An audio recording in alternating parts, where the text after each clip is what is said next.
সকলোকে মই লক্ষ্মী দাসে আকৌ এবাৰ স্বাগতম জনাইছোঁ আৰু আশা কৰিছোঁ সকলো ভালে আছে। আজি আমি ভাগ্যৱতী সিঙৰ ব্যাখ্যাকৰণ কৌশলৰ বিষয়ে কিছু চাব বিচাৰিছোঁ আৰু ব্যাখ্যাকৰণ কৌশলো শিক্ষক শিক্ষয়িত্ৰীসকলৰ বাবে অতি প্ৰয়োজনীয় কৌশল।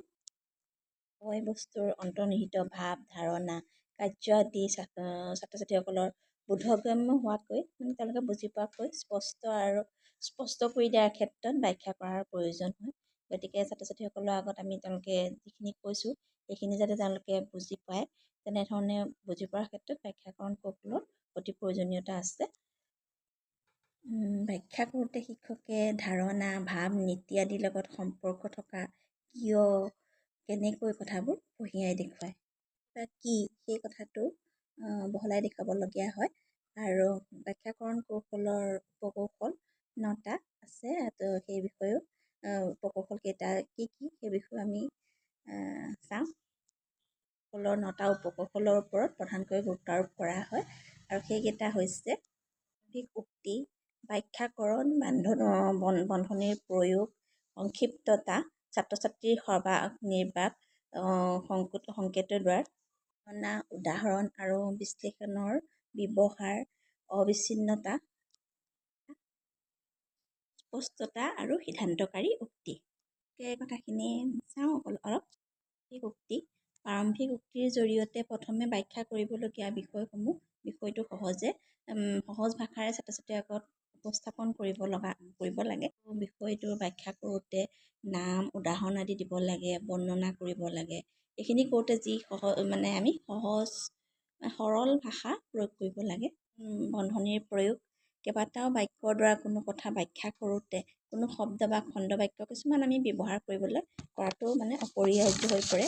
এনেধৰণৰ কিছুমান শব্দসমূহে যেনেকে এতেকে, এনেকৈ, তেনে, কাৰণ, যাতে, যিহেতু, নিমিত্তে, কিয়, এনেধৰণৰ কেলেই, কিন্তু, পাছত, আগত, জৰিয়তে, সেইকাৰণে, সেইদৰে, ফলস্বৰূপে, সেইবাবে ইত্যাদি আদি আমি শব্দ ব্যাখ্যাকৰণ বন্ধনীৰ হিচাপে ব্যৱহাৰ কৰা হয় আৰু ব্যাখ্যাকৰণৰ উপযুক্ত স্থানত এই শব্দবোৰ ব্যৱহাৰ কৰিব লগা হয়। তাৰপিছত আহিলে সংক্ষিপ্ত ব্যাখ্যা কৰোঁতে যিখিনি আমি ব্যাখ্যা কৰিম সেই পুংখানুপুংখ কথাখিনি পুংখানুপুংখভাৱে বৰ্ণনা কৰোঁতে অত্যাধিক দীঘলীয়া হ'ব নালাগে। অনুচিত হ'লে কথাখিনি বুজি পোৱাৰ পাছত আকৌ বহলাই কৈ থাকিলে তেওঁলোকে আমনি পাব পাৰে। কম কথাৰ মাজেৰে কথাখিনি ব্যাখ্যা কৰিব পৰা যায় সিমানেই ভাল। তাৰ ক্ষেত্ৰত শিক্ষকে ছাত্ৰ ছাত্ৰীসকলৰ মানসিক স্তৰৰ ওপৰতো গুৰুত্ব আৰোপ কৰিব লাগে, মানসিক স্তৰৰ প্ৰতিও লক্ষ্য ৰাখিব লাগে। তাৰপিছত আহিলে ছাত্ৰ ছাত্ৰীৰ সবাক নিৰ্বাক, সংকেতৰ দ্বাৰ। ছাত্ৰ ছাত্ৰীসকলক যিখিনি কথা কোৱা হৈছে তেওঁলোকে বুজি পাইছে নাই পোৱা সেই কথাৰ ওপৰতো ছাৰ বাইদেউসকলে মনোযোগ দিব লাগে। মনৰ ধাৰণাসমূহ ছাত্ৰ ছাত্ৰীসকলৰ বাবে তেওঁলোকে বুজি পাইছে নাই সেইখিনিৰ ওপৰত মনোযোগ দিব লাগে। তাৰপিছতে কথাৰে ধাৰণাসমূহ তেওঁলোকে বুজি পাইছে নাই সবাক কথাৰ জৰিয়তেও মুখেৰে সেইখিনি প্ৰকাশ কৰিব লাগে। যিসকলে মুখখন যদি আমি চাওঁ নিৰ্বাকভাৱে তেওঁলোকে বুজি নাপালেও তেওঁলোক সেইখিনি কথাও ধৰিব পৰা যায়। গতিকে যদি বুজি পায় তেওঁলোক খুব আনন্দিত হয়, কথাখিনি ছাত্ৰ ছাত্ৰীসকলেও জনাব বিচাৰিব আৰু বুজি নাপালে তেওঁলোকে কিছু অমনোযোগী হৈ বা তৎপৰ হৈ নাথাকিব। গতিকে সেইখিনিৰ ওপৰতো ছাৰ বাইদেউসকলে মন দিব লাগিব যাতে ছাত্ৰ ছাত্ৰীসকলে সেইখিনি ধাৰণাসমূহ বুজি পাইছে নাই সেইখিনিৰ ওপৰতো যাতে যিখিনি ব্যাখ্যাকৰণ কৰা হৈছে ধাৰণাসমূহ যিখিনি কোৱা হৈছে সেই ছাত্ৰ ছাত্ৰীসকলে বুজি পাইছে নাই সেইখিনিৰ ওপৰতো মনোযোগ দিব লগা হয়। সবাক নিৰ্বাক যাৰ সংকেত পালে ছাত্ৰ ছাত্ৰীসকলে যদি বুজি পোৱা নাই তেতিয়াহ'লে শিক্ষকে পুনৰ অন্য ধৰণে সেইখিনি কথাখিনি বুজাবলৈ চেষ্টা বা ব্যাখ্যা কৰিবলৈ কৰা উচিত। পালোঁ বৰ্ণনা উদাহৰণ আৰু বিশ্লেষণৰ ব্যৱহাৰ।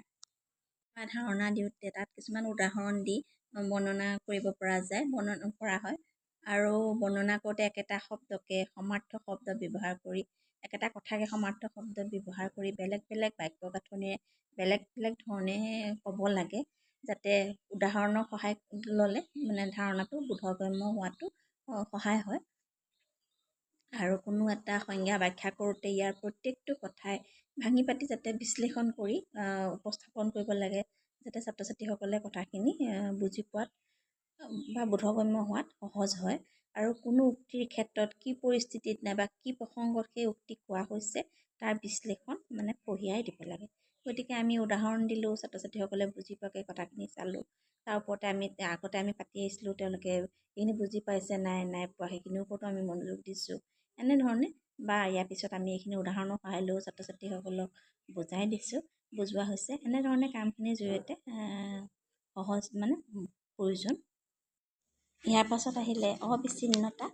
কথাখিনি যিখিনি আমি কোনো কথা ব্যাখ্যা কৰোঁতে উদাহৰণ অইন কিছুমান বৰ্ণনা কৰিবলগীয়া হয় যদিও মূল কথাটোৰ পৰা বিচ্ছিন্ন হৈ আহিব নালাগে। যিখিনি কৈ থকা হ'ব সেই কথাটোৰ পৰা যাতে আমি আন কথা ক'লেও যাতে মূল কথাটোৰ পৰা আমি বিচ্ছিন্ন হৈ নাযাওঁ তাৰ ওপৰত গুৰুত্ব দিব লগা হয়। অবিচ্ছিন্নতা ৰক্ষা কৰাৰ ক্ষেত্ৰত ক্ৰম, তাৰপিছতে সাৱলীলতা, বাকপটুতা যিখিনি সেইখিনি অতি প্ৰয়োজন। ব্যাখ্যাকৰণৰ ক্ষেত্ৰত যেনেধৰণে কথাখিনি আগবঢ়াই লৈ যাওঁতে ছাত্ৰ ছাত্ৰীসকলে আন কথা উলিয়াই মূল কথাৰ পৰা আঁতৰি আহিব খুজিলেও বা বিচাৰিলেও শিক্ষকে সাৱধানতাৰে মানে যিখিনি আৰু সাৱধান হৈ মূল প্ৰসংগটো যাতে বা মূল উক্তিটো সেইখিনি আঁতৰি যাব নালাগে আৰু সেইখিনিৰ পৰা উভতি আহিব লাগে। বেলেগ কথা ওলালেও মূল কথাখিনি উভতি আহিব লাগে।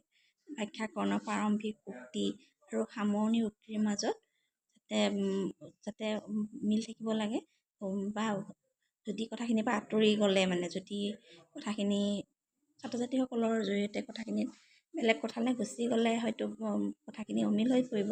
গতিকে গুৰুত্ব আৰোপ কৰিব লাগে যাতে যিখিনি কৈ থকা হৈছে সকলোখিনিৰ মাজত সামঞ্জস্য থাকে, মিল থাকে আৰু শিক্ষক বা শিক্ষয়িত্ৰী ছাৰ বাইদেউসকলে সেইখিনিলৈ উভতাই ছাত্ৰ ছাত্ৰীসকলক আগবঢ়াই লৈ যাব লাগে।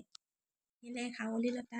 কোনো জটিল সূত্ৰ ধাৰণা ব্যাখ্যা কৰোঁতে ছাত্ৰ ছাত্ৰীসকলৰ একান্ত মনোযোগৰ প্ৰয়োজন। কিবা এটা কথা বা যিখিনি ধাৰণা দিয়া হৈছে সেই ক্ষেত্ৰত ছাত্ৰ ছাত্ৰীসকলেও মনোযোগৰ অত্যন্ত প্ৰয়োজন। আৰু ব্যাখ্যাকৰণ যদি সাৱলীল হয়, ভাল হয়, বুজোৱাৰ ক্ষেত্ৰত সহজ হয়, তেতিয়াহ'লে ছাত্ৰ ছাত্ৰীসকলে তেওঁলোকৰ আকৰ্ষণ মানে মনোযোগ বৰ্তাই ৰখাৰ ক্ষেত্ৰতো সহজ হয় সাৱলীলতাৰ ক্ষেত্ৰত।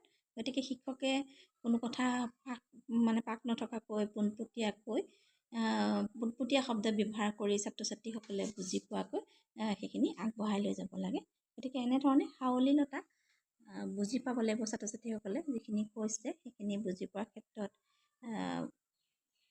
মনোযোগ গুৰুত্ব আৰোপ কৰিব লাগে। আহিলে সুস্পষ্টতা মানে সুস্পষ্ট হ'ব লাগে কথাখিনি যিখিনি ব্যাখ্যাকৰণৰ ক্ষেত্ৰত আৰু ছাত্ৰ ছাত্ৰীসকলৰ পূৰ্ব জ্ঞান মানে বেছিকৈ তেওঁলোকে জানে এনেধৰণৰ কথাবোৰ পূৰ্ব জ্ঞানৰ যথেষ্ট পূৰ্ব জ্ঞান আছে বুলি যদিও ধাৰণা কৰি লোৱা হয় তেতিয়াও সুস্পষ্ট হোৱাৰ ক্ষেত্ৰত অসুবিধা আহিব পাৰে। গতিকে সুস্পষ্ট নহয় আৰু সেইধৰণে ভাল ধৰণে সুস্পষ্টভাৱে কথাখিনি আগবঢ়াই লৈ যোৱাৰ প্ৰয়োজন। পাছত আহিলে সিদ্ধান্তকাৰী উক্তি। একোটা প্ৰাৰম্ভিক উক্তিক ব্যাখ্যাকৰণৰ দ্বাৰা ভাঙি পাতি ফঁহিয়াই চোৱাৰ পাছত পুনৰ সংঘটিত কৰি সিদ্ধান্তকাৰী উক্তি এটাৰে কথাটোৰ সামৰণি মৰা হয়। কোনো এটা উক্তি নাইবা ধাৰণাৰ সৰল ৰূপ ছাত্ৰ ছাত্ৰীসকলৰ আগত দাঙি ধৰাটোহে ব্যাখ্যাকৰণৰ উদ্দেশ্য আৰু তাৰ সলনি কৰা উদ্দেশ্য নহয়। গতিকে আমি সকলোখিনিৰ ওপৰত আমি গুৰুত্ব আৰোপ কৰিলোঁ ছাত্ৰ ছাত্ৰীসকলে যাতে কথাখিনি ভালধৰণে বুজি পায়, বিষয়বস্তুখিনি আগবঢ়াই লৈ যাব পৰা যায়। তাৰপিছত তেওঁলোকে কথাখিনি কেনেধৰণে বুজি পোৱাত তেওঁলোকে মনৰ ভাৱবোৰ প্ৰকাশ কৰিছে, মুখেৰে প্ৰকাশ কৰিছে নে তেওঁলোকে মন দিয়া বুজি পোৱা নাই, তেতিয়া তেওঁলোক কিছুমান কিছুমান মনোযোগৰ ক্ষেত্ৰতো অসুবিধা হ'ব পাৰে। এইবোৰ সকলোখিনি ছাৰ বাইদেউসকলে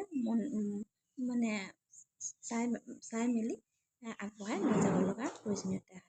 গতিকে থুলমূলকৈ আজি আমি এইখিনি কথাকে পাতিলোঁ। বাৰু আজিলৈ আহোঁ, আকৌ পুনৰ লগ পোৱাৰ প্ৰতিশ্ৰুতিৰে আজিলৈ আহোঁ। ধন্যবাদ।